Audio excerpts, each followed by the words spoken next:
Yan po, dito tayo ngayon sa San Pedro, Laguna. Niintay ko yung mga kaklasika ng college. Mamimiesta kami sa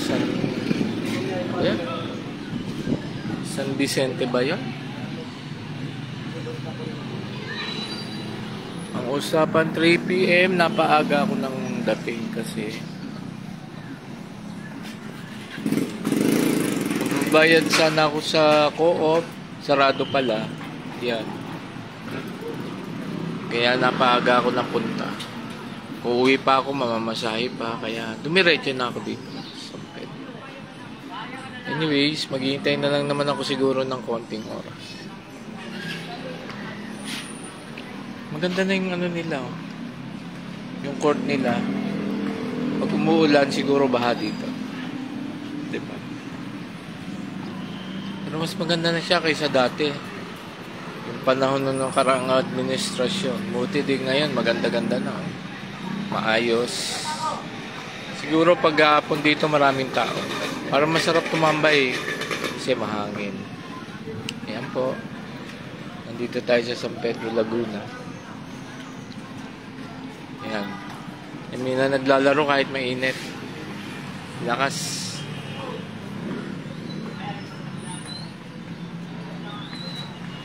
Po. Ito yung pinaka-plaza nila. Gumanda naman kahit paano. Dati nun, walang kabuhay-buhay dito. Nagtinda ako noon. Ayun.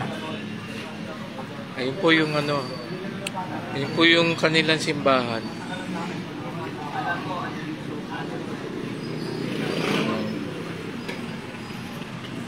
Hinihintay ko lang yung mga kasama ko. Mga kaklase ko ng college. Ayan. Mainit pa rin talaga.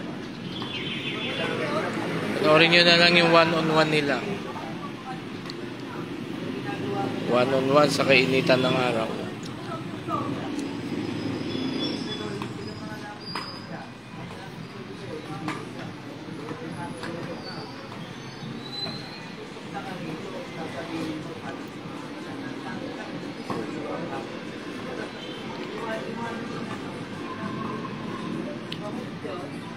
Hello, mga ano kong college.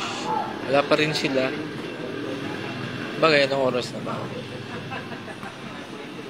2:30 lang pala. 3 o'clock pang usap. Ayan po.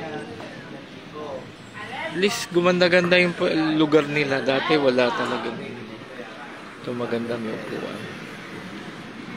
Ayan. Tsaga pa rin ang init-init. Naglalaro sila. Mga nasa silong, init na eh. How much more sila nando sa initan ng araw. At naglalaro pa ng basketball. Ayan. Oops, shoot. Galing ni Atabs natin. Yan po.